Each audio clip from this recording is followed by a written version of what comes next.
Well, guys, so I was supposed to be reading Lucy Undying. And then I had my TBR that I posted at the beginning of the month.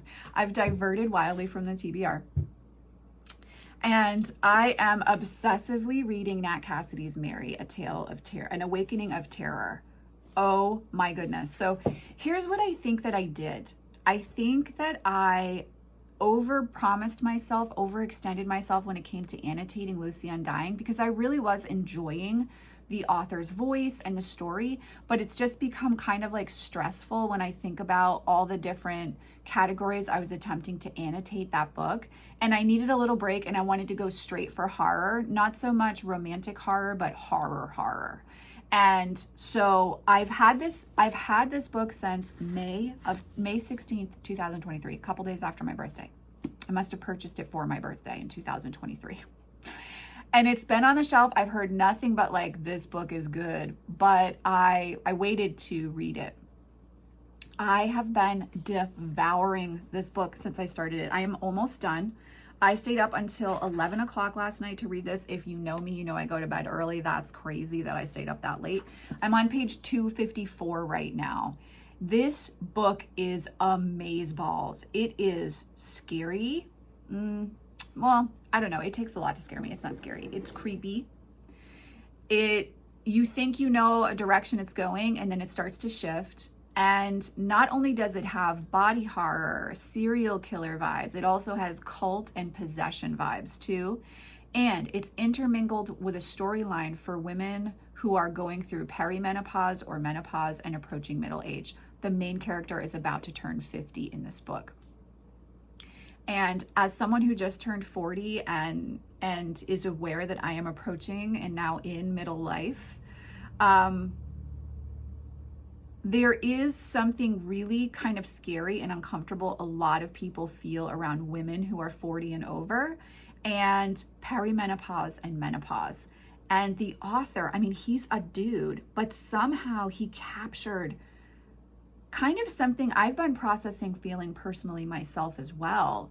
Approaching this age, reaching this age, seeing the changes in my body, noticing that I'm not, young and fresh in the way I was in the past, and that there's a shift in how I look, but also I'm more intelligent than ever. I think I'm more interesting to have a conversation with, and yet there's also this sense that I don't know, it's different. It's a subtle shift, and I think it's going to intensify from a societal standpoint as I continue to age. So it's been interesting at this personal kind of crossroads in my own journey of like, okay, how am I going to approach middle age? How am I going to approach this time in my life? Am I going to keep trying to go back to being young, trying to avoid the fact that I'm getting older, or am I going to embrace this experience and not let others tell me that I'm irrelevant now, that I need to go be silent and or otherwise I'm just a hag, right? So Nat captures that energy so well.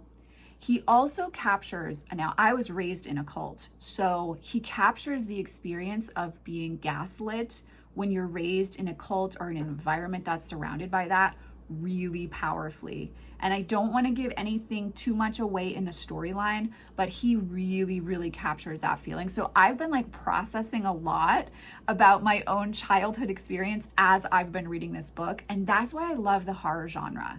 I actually love the horror genre because it's a way of like escaping the daily grind, but also it's an opportunity to understand yourself, your fears, and your shadow at a deeper level.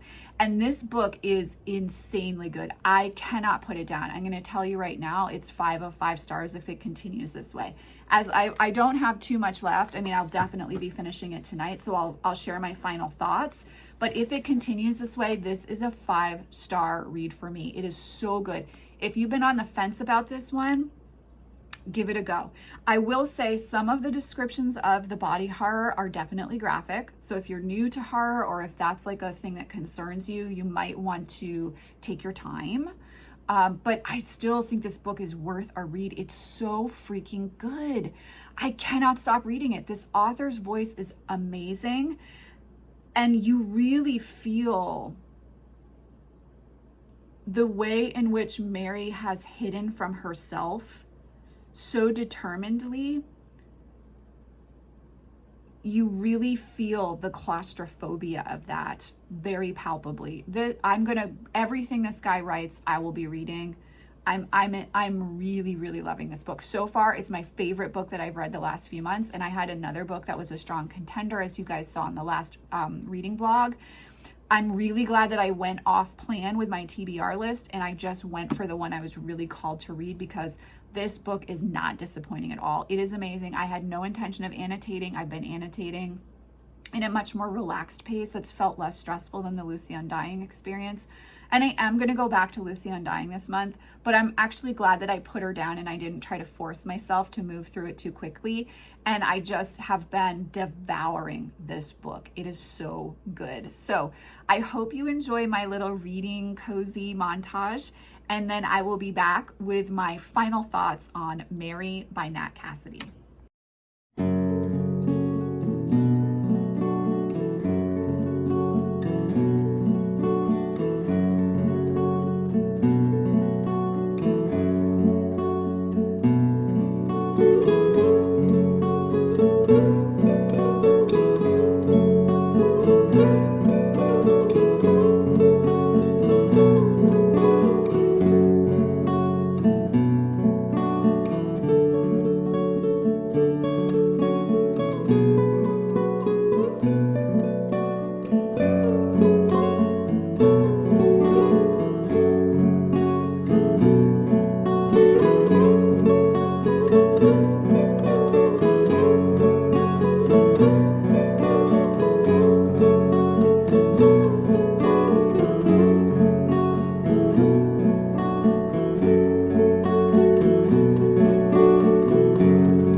Well, as usual, my TBR list went off the rails. I was rebellious. I revolted against the setup I had created for myself. And so I've just really let myself go with my TBR list. I've purchased a few new books, and I'm probably not going to get to most of the books that I have originally posted on this channel for October. So let's break down where I'm at right now. Lucy Undying, I am 165 pages in at this point in time. You know, there's a couple things. I'm not sure if I overcommitted with annotating, or if this just isn't a book for me that I can devour. I'm enjoying it. The writing is not exhaustive. It's a slow moving book, and yet I think there's a reason for the slowness, but it's just not quite pulling me in. It's not, I keep moving on to other books and needing to take a step back from it. So I don't know what to say about this one. I'm not even sure what I'm going to rate it.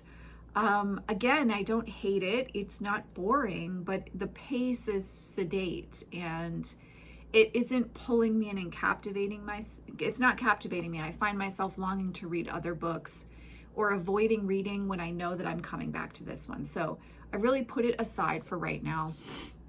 And I decided to go with Mary and Awakening Terror by Nat Cassidy, and I devoured this book in 48 hours. Yeah. So I spoke a little bit about this book. Again, sorry guys, my main channel is about tarot and oracle decks. I finished this book and I fucking love this book. This book is 5 out of 5 stars for me. Mary by Nat Cassidy is amazing. I cannot wait to read his other books. I could not stop reading this book. It pulled me in. It was intriguing. It was creepy. The body horror was there. And it was also this really powerful, I think, discussion around perimenopause and women and cults. And does it get better than that? And how beautiful. I think that's why I love the horror genre, is it gives us such a powerful but also freeing window to look at these really intimate areas of our lives and get real about it with ourselves. And Mary was no exception here for me. I think this is everything I love about the genre in one book. I could not stop reading it. I highly recommend it. It was not phoned in any way. The author's voice just kept me going. I was completely pulled in. And in this way that I understood the grotesqueness of the main character, I also loved her in how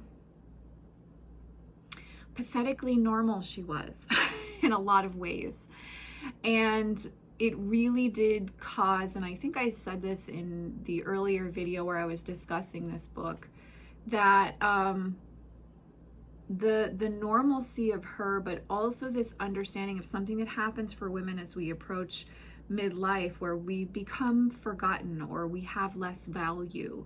This was really explored in this book in an interesting way, not in a preachy way, not in a soapbox way, not in a way where I felt like a man was trying to talk down to women, but instead in a very real way of an internal conversation that I think really does need to happen for each and every one of us. So Mary by Nat Cassidy, 5 out of 5 stars for me. So in my avoidance of Lucy Undying, I purchased 2 other books. And I'm obsessed with both of them. So I have started We Used to Live Here by Marcus Kleiwer. This is the book. It's entitled We Used to Live Here. I started it less than 24 hours ago, and I am already 195 pages in. As soon as I stop recording this, I'm going to finish this book with a lovely glass of wine. This is my date tonight. My son and I have both been very sick, so it's pretty much all I'm up to. But this book is off the chain. This is on the fast track to be another 5 out of 5 stars. Depending on how it finishes for me, it may be 4 out of 5, but it's at the very least going to be 4 out of 5 stars, if not more. This is the debut, and I've heard, I guess, and it says in here too, it's soon to be a major motion picture. I don't know about that. This book is eerie, it's creepy, it's fascinating. I cannot get enough of it. It is, again, everything I love about the horror genre. As a young queer couple who flip houses, Charlie and Eve can't believe the killer deal they've just got on an old house in a picturesque neighborhood. As they're working on renovations one day, there's a knock on the door. A man stands there with his family, claiming to have lived here years before, and asking if it would be all right if he showed his kids around. People pleaser to a fault, Eve lets them in. As soon as the strangers enter the home, uncanny and inexplicable things start happening, including the family's youngest child going missing and a ghostly presence materializing in the basement. Even weirder, the family can't seem to take the hint that their visit should be over, and when Charlie suddenly vanishes, Eve slowly loses her grip on reality. Something is terribly wrong with the house and with the visiting family. Or is Eve just imagining things? As a child who was raised in a cult, who spent 70 hours a month knocking on people's doors proselytizing, this book hits home to a lot of personal fears I had over the years as a kid. And there's also this sense of, am I crazy, or is something really wrong happening here? That this book just ups the ante on. I cannot stop reading it. I cannot wait to get back into it. It's all I've been thinking about. The premise is fascinating. I don't want to give too much away, but this little key here, the old house map, really kind of sets the groundwork for what's happening within this landscape. And this is an amazing book. Like, I don't know, it might even beat Mary for me a little bit, and Mary is 5 out of 5. So I don't know. I stumbled upon 2 amazing horror books this month, though. And I have to say thanks to Jordan Reads for We Used to Live Here, because she had recommended it. The other book I'm in the middle of reading is a fantasy book. This is A Little Hatred by Joe Abercrombie. It's been on my list for a while, and I finally pulled the trigger because the cover is so goddamn beautiful. And I figured, worst case, I will love looking at this on my shelves, even if I'm not into it. And despite being sick this week, both my son and I have been very sick this week. I've managed to read most of this, and I'm about 20 pages into this book. And I have to say, I'm very picky about my fantasy. I like certain specific voices. I like Tolkien, I like Juliet Marillier. I really like strong female characters when I'm working with fantasy. And so far now, I'm only 20 pages in, but so far I really like this author's voice. I know that this is like the second trilogy within a series, but from all the research I did, you could start here if you wanted to. And I'm not even gonna lie, aesthetically, I love this cover. So yeah, this second trilogy within this series is the one that I decided to give a go to. And I really like it so far. It's very, very much battle focused the first 20 pages in, but it's told in a way that's not just like gory for gore's sake. I feel like he sets up the world really clearly and beautifully, and I like his writing voice so far. So yeah, so far Joe Abercrombie's A Little Hatred I'm really enjoying, and this is what I've actually ended up reading in October. Many of the books that I had on my TBR, I've put to the side. So that's where I am so far, and I will see you in the next check-in.